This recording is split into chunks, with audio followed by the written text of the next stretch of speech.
Chalissery saint Peter's and saint Paul's Yakobaya Suriyani പള്ളിയുടെ കീഴിൽ പ്രവർത്തിക്കുന്ന Ernakulam saint Peter's and saint Paul's കുടുംബ യൂണിറ്റിന്റെ സിൽവർ ജൂബിലി ആഘോഷവും അതിന്റെ ഭാഗമായി ജീവകാരുണ്യ പ്രവർത്തനം സാന്ത്വന സ്പർശം 2026 പരിപാടിയും ജൂലൈ 19 നടക്കും. ഞായറാഴ്ച വൈകിട്ട് 4 അയ്യപ്പൻകാവ് കുന്നംകുളം ചാരിറ്റബിൾ സൊസൈറ്റി ഹാളിൽ നടക്കുന്ന പൊതുസമ്മേളനത്തിൽ തൃശൂർ ഭദ്രാസനാധിപൻ കുര്യാക്കോസ് മോർ ക്ലിമീസ് മെത്രോപ്പൊലീത്ത അധ്യക്ഷത വഹിക്കും.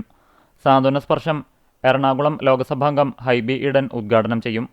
ഡയാലിസിസ് രോഗികൾക്കുള്ള ധനസഹായം, നിർധന രോഗികൾക്കുള്ള സഹായം, ക്യാൻസർ രോഗികൾക്കുള്ള ധനസഹായം എന്നിവയുടെ വിതരണം TJ വിനോദ് MLA, വികാരി father Abraham Yakob Poovathumannil, Kochi city police retired assistant commissioner Shaju K Varghese എന്നിവർ നിർവഹിക്കും. പെങ്ങാമുക്ക് പള്ളി വികാരി ഫാദർ ഡിൽജോ ഏലിയാസ് കൂരൻ ആശംസകൾ അർപ്പിക്കും.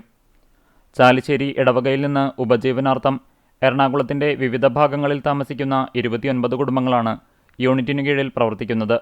സ്ഥാപിതമായതു മുതൽ വിവിധ ജീവകാരുണ്യ പ്രവർത്തനങ്ങളിലൂടെ സമൂഹത്തിൽ ശ്രദ്ധേയമായ സേവനമാണ് യൂണിറ്റ് നടത്തുന്നത്. 2001 ഇടവക വികാരി ഫാദർ ജോബ് അരിമൂരിന്റെ നേതൃത്വത്തിൽ സഹവികാരി ഫാദർ ഏലിയാസ് കീരിമുളയിൽ പ്രസിഡന്റും KM ജോസ് വൈസ് പ്രസിഡന്റുമായി PK ശാമു സെക്രട്ടറിയായും PI ഇട്ടൂബ് ജോയിന്റ് സെക്രട്ടറിയായും തുടക്കം കുറിച്ച യൂണിറ്റ് 25 വർഷത്തെ ആത്മീയ യാത്രയിൽ അനേകരുടെ കണ്ണീരൊപ്പുന്ന ജീവകാരുണ്യ പ്രവർത്തനങ്ങളാണ് നടത്തിവരുന്നത്. ജൂലൈ 19 ഞായറാഴ്ച വൈകുന്നേരം 4 മണിക്ക് എറണാകുളം കുന്നംകുളം ചാരിറ്റബിൾ ട്രസ്റ്റ് ഹാളിൽ വെച്ചാണ് നടത്തപ്പെടുന്നത്. അന്നേ ദിവസം ഈ കുടുംബ യൂണിറ്റിന്റെ 25ാം സിൽവർ ജൂബിലി കൂടി ആഘോഷിക്കുന്നു. അന്നേ ദിവസം അഭിമന്യ കുര്യാക്കോസ് മാർ ക്ലിമീസ് മെത്രോപ്പൊലീത്ത തൃശൂർ ഭദ്രാസനം അധ്യക്ഷനായിരിക്കും.